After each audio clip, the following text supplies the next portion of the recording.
Olá, estamos iniciando o programa Realidades, Direitos Humanos e Cidadania, o seu espaço privilegiado de críticas e debates sobre grandes temas sociais. Hoje a gente conversa sobre cultura de paz dentro do foco de direitos humanos e para isso nós convidamos o Paulo Carbonari, que é doutor em filosofia, membro da coordenação nacional do Movimento de Direitos Humanos, titular do Conselho Estadual de Direitos Humanos do Rio Grande do Sul, também foi professor do Instituto Berthier, o IFIB. Seja bem-vindo, Paulo. No frio aí do sul, estava tomando chimarrão, né? Às vezes eu tomo também. Seja bem-vindo para o nosso programa. Eu queria iniciar perguntando a você sobre a sua visão de cultura de paz, em mais geral. Então, Marcelo, uma alegria te encontrar os amigos, as amigas aí do Pernambuco e do Brasil que nos escutam.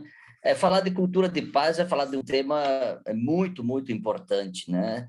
Sobretudo quando ela não existe, ou existe pouco, né? Como nos tempos atuais, né? Então, sobretudo, aqui juntam-se duas dimensões importantes, a dimensão da cultura e da paz, né? Ou seja, quando a gente fala de cultura, no fundo, a gente está falando de um modo de ser, um modo de viver, um modo de estar no mundo e com a diversidade dos seres do mundo, sejam os humanos, seja o conjunto dos seres. Então, a cultura diz respeito a esse, eu chamaria desse modo de vida mais amplo. E quando se fala de modo de vida, já por aí, eu diria, a gente necessariamente deveria entender que a cultura teria como nucleação fundamental a paz. Porque se é um modo de vida, deveria se opor aos modos de morte, né? E aquilo que se opõe à paz são exatamente os modos de morte, né? E longe de quem pensa e quem constrói cultura de paz, tecer vivas a la muerte como o grande general diante de Unamuno em Salamanca, né? Então, efetivamente, toda a cultura de paz é um processo de promoção da vida, mas não da vida no genérico, né? Na vida concreta, das muitas e diversas formas de vida.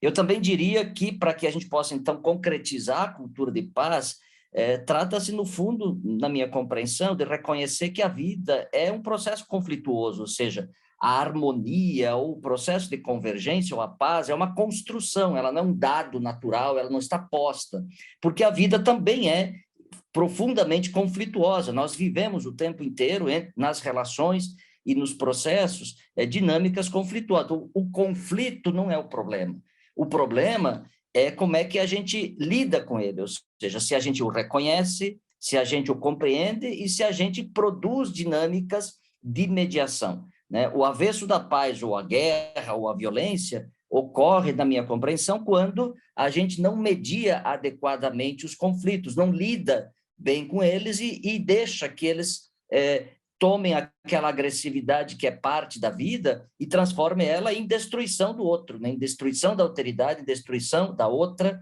e, portanto, produza relações que sejam relações violentas e que transformem a alteridade em objeto, transformem a alteridade numa coisa. Então, no fundo, sempre que a gente toma o outro ser humano, o outro sujeito, não como sujeito, e sim como uma coisa, como um objeto, é que a gente vai estar deixando de produzir cultura de paz. Então, no fundo, eu diria que, como já se disse, né, já Paulo VI disse que a justiça e a paz precisam andar juntas, né? Então, efetivamente, há aqui um outro componente importante que se traduz nisso que eu chamei de mediação de conflito, que também poderia receber o nome de justiça, fraternidade, enfim, outras possibilidades.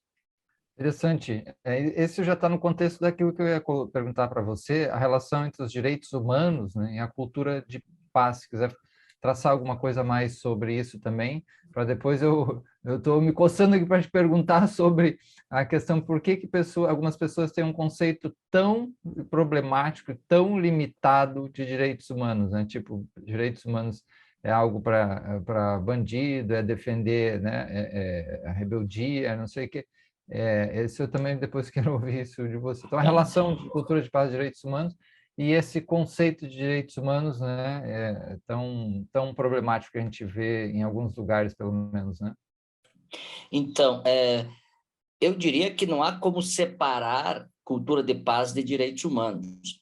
do ponto de vista histórico, não é, as experiências dramáticas da humanidade no século XX levaram a formulação sistemática e institucional, inclusive como parte do direito internacional, essa ideia de direitos humanos. E ela combina estruturalmente com a ideia de paz, né? Quando as Nações Unidas foram criadas logo no pós-guerra, elas exatamente nasceram entre os objetivos principais para promover a paz e os direitos humanos.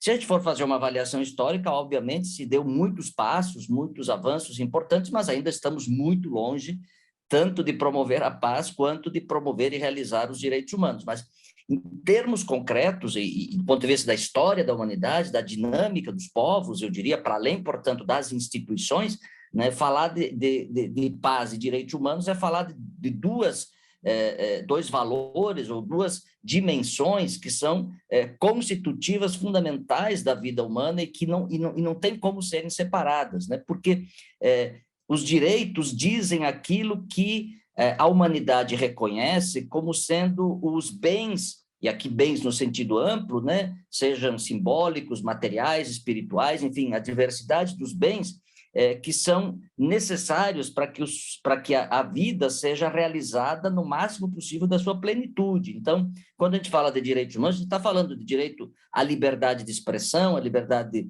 de organização, estamos falando do direito à educação, do direito à alimentação, do direito à moradia, estamos falando do direito à cultura, inclusive o direito à paz. Então, portanto, a viver sem violência, a não ser torturado, enfim, uma série de, um conjunto, portanto, de compreensões que se estabelecem como direitos. E se estabelecem como direitos, se estabelecem como exigências mútuas, não é? Ou seja, se eu tenho direito à liberdade de expressão, eu necessariamente tenho a obrigação de respeitar a alteridade no seu direito à liberdade de expressão, mas também se constitui como exigência institucional, ou seja, a cidadania espera e exige que o Estado, que a instituição pública, que as instituições públicas desenvolvam ações para efetivar esses direitos na vida concreta, por meio de políticas públicas, do sistema de justiça, da segurança, enfim, dos vários mecanismos públicos de atuação.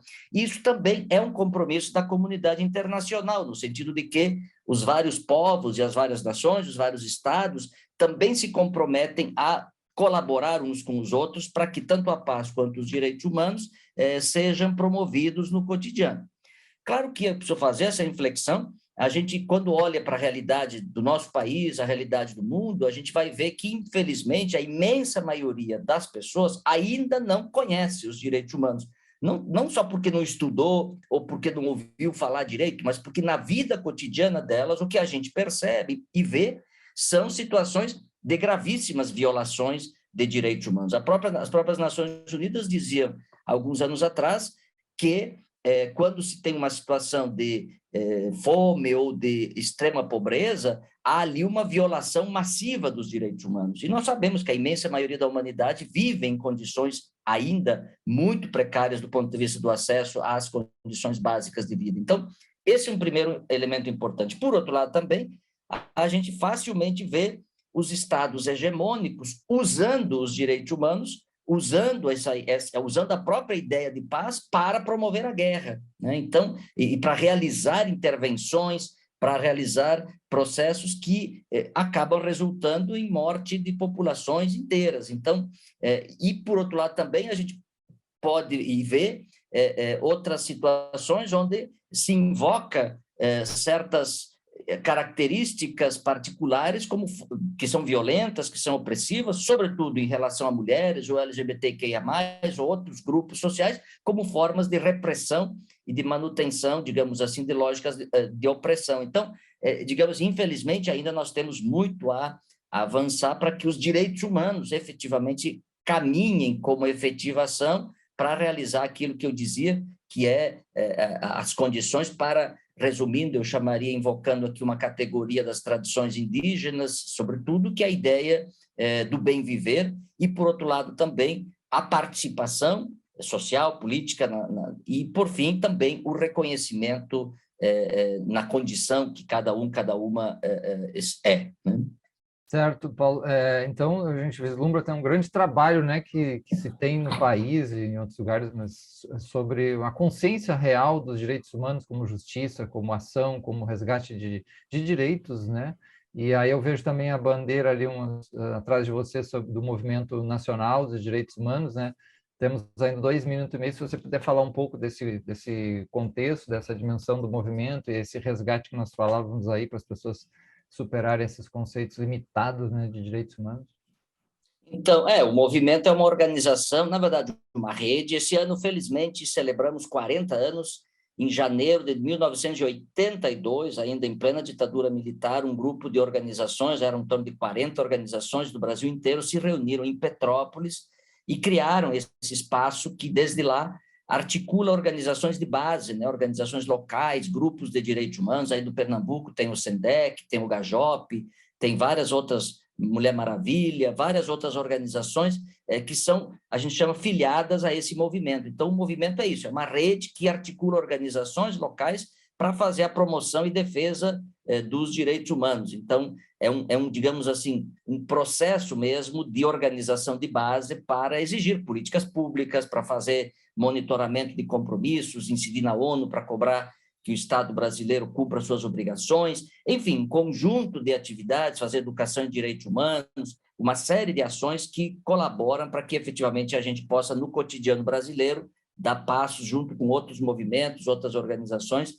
para a realização dos direitos humanos. Certo, é um importantíssimo movimento, né? E no momento que a gente pode falar agora, depois no outro bloco, né? Também talvez complicado, para dizer o mínimo, né? No nosso país, né? A gente, tanta coisa que a gente tem trabalhado aqui, questão indígena, questão racial, né? Questão da pobreza, ameaças à democracia, né? A gente está numa situação bastante assustadora para quem pesquisa e conhece de fato a realidade, que não fica só né, nos WhatsApp da vida, né? Nos fake news.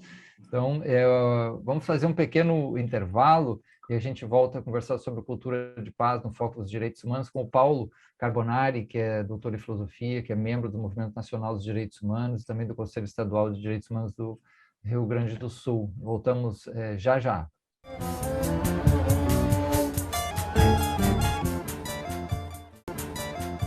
Estamos de volta com o programa Realidades, conversando sobre cultura de paz no foco dos direitos humanos, com o Paulo Carbonari, professor, membro do Movimento Nacional dos Direitos Humanos, já um grande pesquisador e ativista na área. E ele falava algo sobre as concepções problemáticas de direitos humanos, né? Para que a gente possa de fato, entender o que é isso e não ficar na tergiversação, no imaginário, né, na visão errada. Passo para você, Paulo. Então, Marcelo, olha, eu costumo dizer que direitos humanos não é uma ideia pronta e acabada, né? Ela está sempre em disputa, sempre em construção, né? As pessoas no Brasil leem mal um texto do grande Norberto Bobbio, na Era dos Direitos, e as pessoas, quando ele diz que já não é tempo de fazer a justificação e sim da realização dos direitos humanos, como se não precisasse mais discutir o conceito de direitos humanos. É uma leitura errada, você pega uma frase, pinça, o que o Bobbio defende não é isso, o que ele está dizendo é exatamente que o desafio atual é mais a realização, mas isso não exclui a necessidade de continuar debatendo, inclusive, as concepções de direitos humanos, porque cada tempo vai fazendo emergir novas formas de entender os direitos humanos. Então, primeiro que não há uma concepção, né? Você é da área da filosofia, eu também, você vai ver que entre as tradições filosóficas há muitas formas de entender os direitos humanos. Se a gente for no campo do direito, das ciências sociais, enfim, da psicologia, dos vários campos do conhecimento, você vai ter um conjunto de perspectivas e formas de compreensão dos direitos humanos. Hoje em dia, eu queria ressaltar três concepções que estão muito popularizadas. A primeira, que a gente chama de punitivista, que é a ideia de que os direitos humanos servem para promover a lei e a ordem. Portanto, tudo aquilo que está contra a lei e a ordem é contra os direitos humanos. E daí vem a base daquela consigna antiga e repetida no Brasil, que é direitos humanos só gosta de bandido e de marginal. Ou seja, bom, na verdade é o inverso, né? Essa gente pensa que os direitos humanos deveriam destruir bandidos e marginais. Quando eu falo destruir, é destruir mesmo, porque essa gente pensa que deveria haver pena de morte, que deveria haver processos onde a ordem fosse instaurada com a força, né?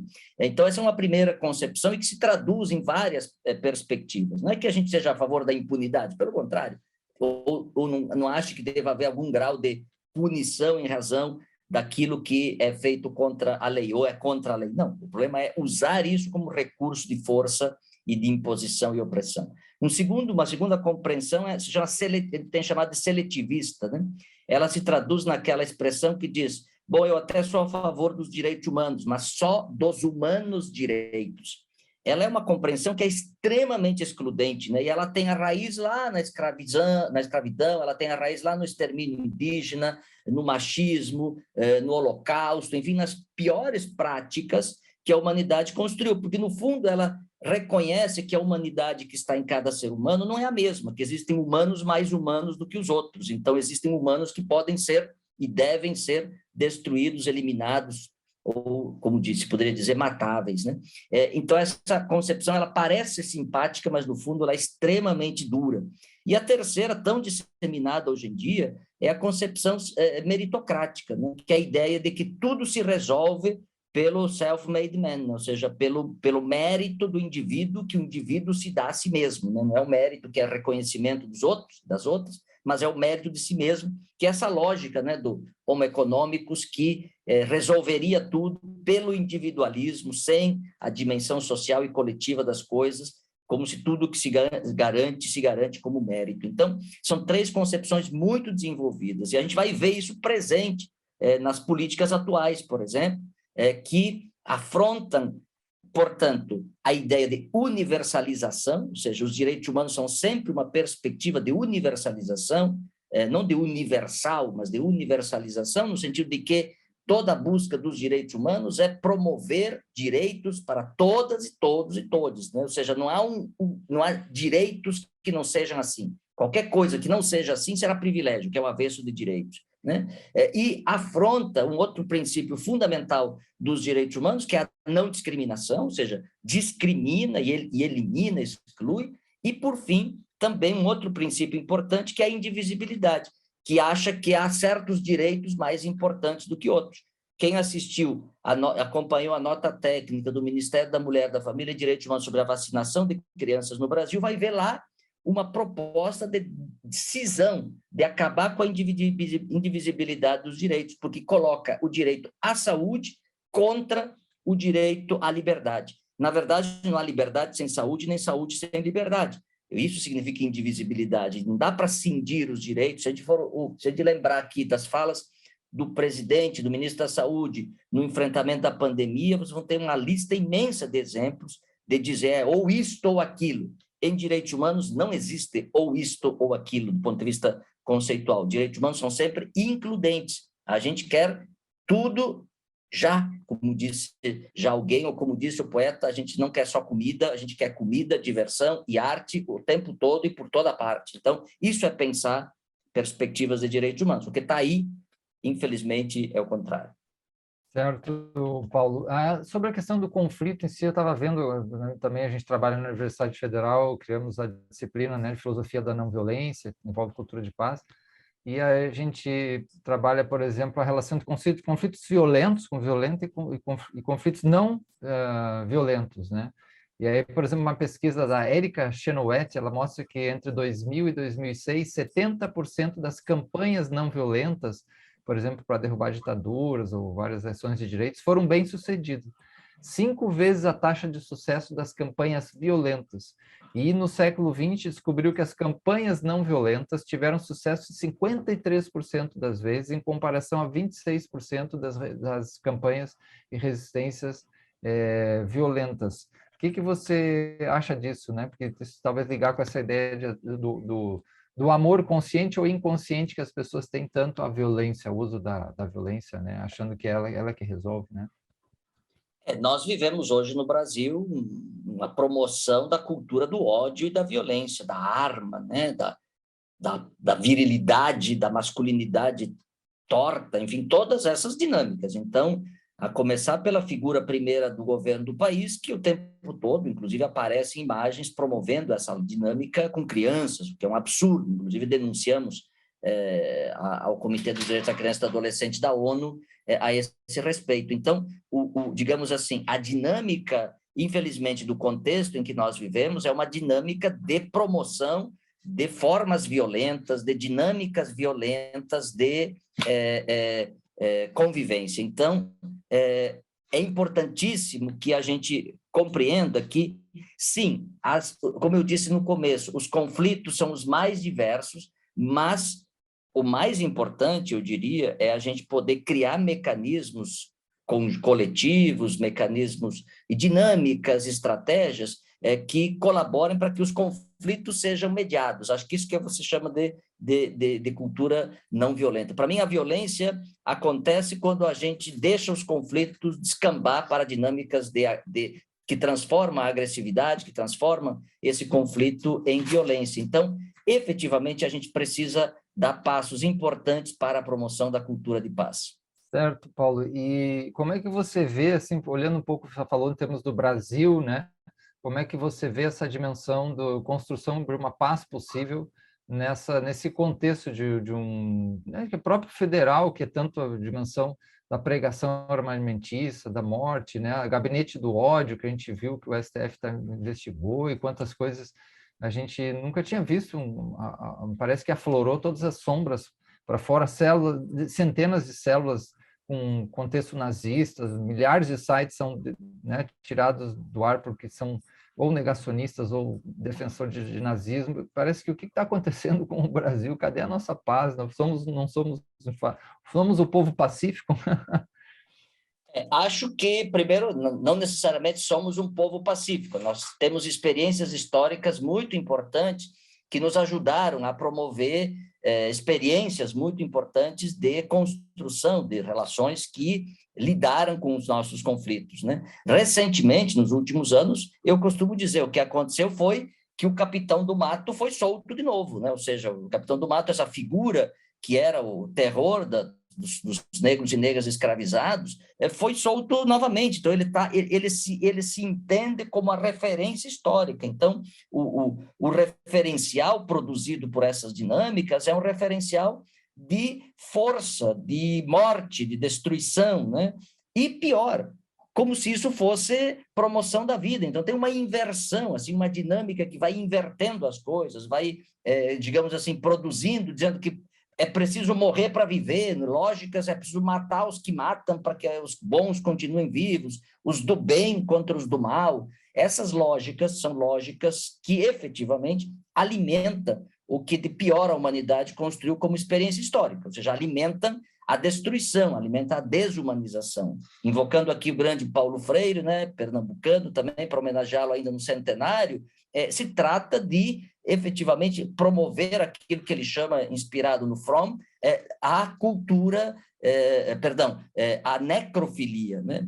E, portanto, não aquilo que ele vai propor como vocação histórico-ontológica do ser humano, que é ser mais. Então, efetivamente, acho que o desafio que nós temos do ponto de vista da construção da cultura de paz é realizar dinâmicas de promoção da não violência, resistência pacífica, da desobediência civil, enfim, há um conjunto de estratégias, inclusive de exemplos históricos de grandes conquistas construídas a partir dessas dinâmicas.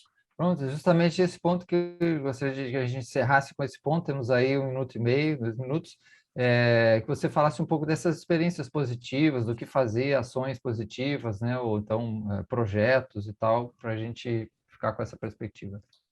Então, eu acho que a primeira grande tarefa nossa, e acho que você e todas as instituições de ensino, temos um papel, enfim, os movimentos sociais, temos um papel muito importante, que é o de desenvolver práticas de educação em direitos humanos, educação para a paz. Então, essa é uma primeira tarefa fundamental, né? Ou seja, a gente, seja pelos diversos canais, ou seja, não há um único, a instituição de ensino, a educação não formal, a educação popular, a comunicação, enfim, são todos canais muito importantes, espaços muito importantes para promover a educação. Segundo, acho que a gente criar dinâmicas, né, nos movimentos sociais, nas organizações, onde a gente aprofunda esse debate e efetivamente encontre estratégias que sejam pacíficas para o enfrentamento dos conflitos, né? E, por terceiro, eu diria que também temos um desafio de enfrentar a construção de políticas públicas de segurança ou de enfrentamento da violência que sejam mediadas, que sejam construídas pela dinâmica da cultura de paz, né? Acho que nós temos, infelizmente, ainda instituições do sistema de justiça e segurança orientadas totalmente por lógicas avessas àquilo que é efetivamente a ideia de uma cultura de paz e de direitos humanos. Então, temos, digamos assim, desafios em vários níveis, mas que se colocam como desafios fundamentais e que precisam do engajamento de cada sujeito, de cada sujeita, mas também precisam de respostas organizativas e institucionais. Muito bom, Paulo. Agradecemos, né, a sua presença, tema super importante, né? Sigam a nossa rede social do programa Realidades, temos Instagram, o Movimento Nacional dos Direitos Humanos também siga as redes sociais, o próprio Paulo Carbonari, o Movimento Nacional. Agradecemos muito, então, a presença, né, do Paulo Carbonari, que é doutor em filosofia, foi professor do Instituto IFIB, membro da Coordenação Nacional do Movimento dos Direitos Humanos, né, do Brasil, e titular do Conselho de Direitos Humanos do Rio Grande do Sul. Obrigado, Paulo, e a todos, e até a próxima. Obrigado, abraço.